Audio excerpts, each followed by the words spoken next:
할렐루야! 2025년 9월 25일 목요일 아침입니다. 성도들에게 찾아가는 말씀, 오늘은 신명기 23장의 말씀을 함께 묵상합니다.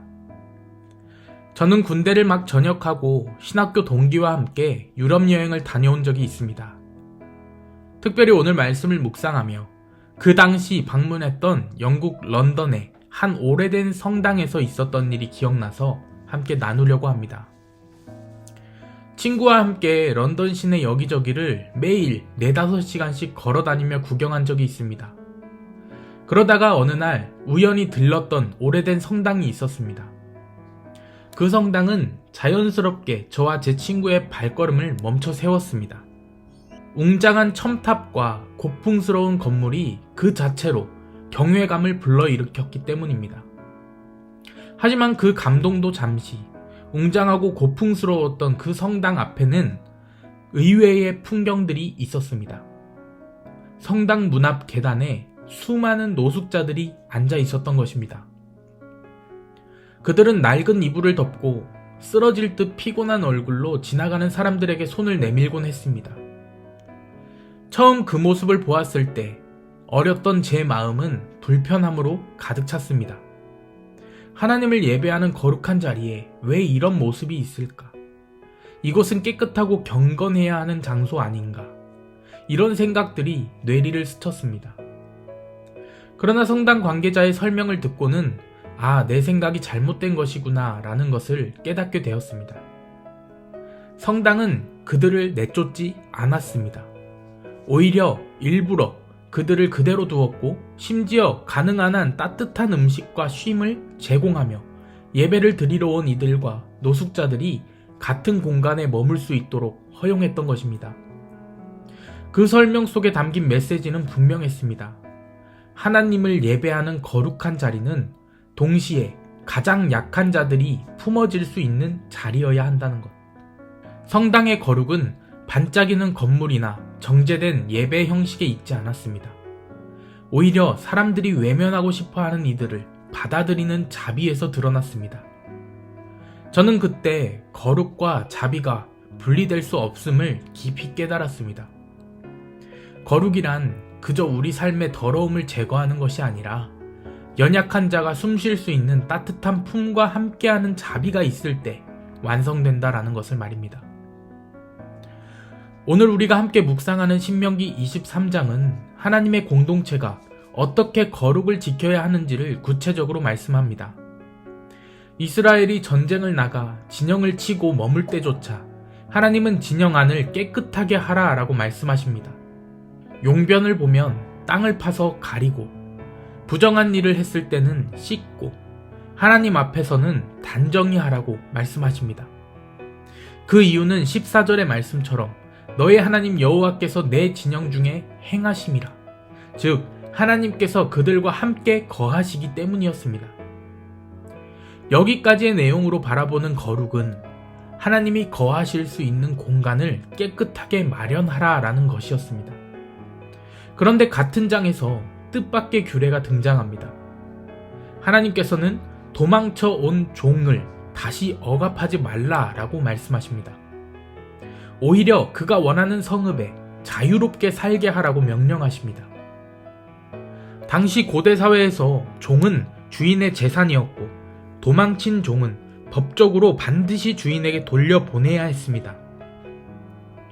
그러나 하나님은 그 질서를 깨뜨리십니다. 억눌린 자를 다시 억압하지 말고 자유롭게 숨 쉴 수 있는 공간을 주라고 하십니다. 여기서 우리는 놀라운 하나님의 마음을 발견합니다. 거룩은 진영을 깨끗이 하는 것에서 끝나지 않고 억눌린 자를 품는 자비가 함께 있을 때 비로소 완성된다라는 것입니다. 거룩과 자비가 함께 있을 때 그곳은 하나님이 거하실 수 있는 공동체가 됩니다. 우리는 종종 거룩을 강조하다가 자비를 잃어버리기도 합니다. 깨끗함을 지킨다는 이유로 사람을 배제하고 죄를 멀리한다는 명분으로 연약한 자를 밀어내버립니다. 저 사람은 우리와 어울리지 않는다. 저 모습은 하나님 앞에 설 수 없다. 이런 말로 누군가를 하나님 공동체 밖으로 밀어내버리곤 합니다. 반대로 자비만을 강조하다 보면 거룩의 본질을 잃어버리기도 합니다.